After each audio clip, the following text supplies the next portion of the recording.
Even if we're talking about a nonprofit, I argue that if you have an organization and you're not operating out of a team metaphor, you're dealing with problems and friction that do nothing to move you closer to your vision. And that's valuable energy that you can't get back. That's energy that could have been used to turn your flywheel of principle-based decisions, so that you can deal with larger and larger threats and take advantage of greater and greater opportunities. When we operate with personal leadership and agency, you are then able to create the space needed to make decisions based on principles versus traditions.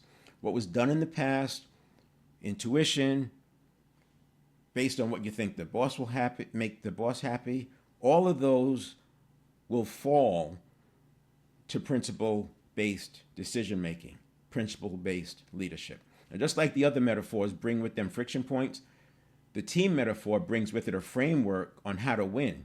In business, we aren't just competing with our obvious competitors. We're competing for attention against a myriad of players. How many offers do you see that promise to be the exact thing that you need? How do you judge them? When you and your leadership team has a clear vision of what winning is, and the vision and principles that they don't change every day, you have a way to consistently assess and select the next step at any given milestone. When we get it wrong, which will inevitably happen, we're still in a good place because you're basing your decisions on principles. You're turning the flywheel. And wherever you end up, there's a new set of doorways that work for you. Now, that's not the hard part. The hard part is overcoming conditioning and culture to operate based on principles. I think everybody would agree with the principle-based leadership.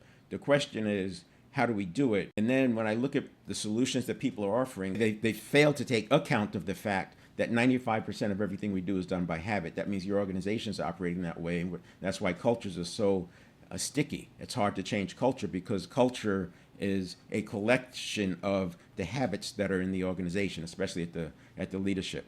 So operating with agency, the hard part is resetting our minds. It's not about not living by habit. It's more about understanding how to put the automaticity of habit to work for you instead of against you. Without that automaticity working for you, what we're doing is we're continuing to add friction points to the work that we're doing. We're taking away turns of the flywheel. Like I said, that's valuable energy that you can't get back.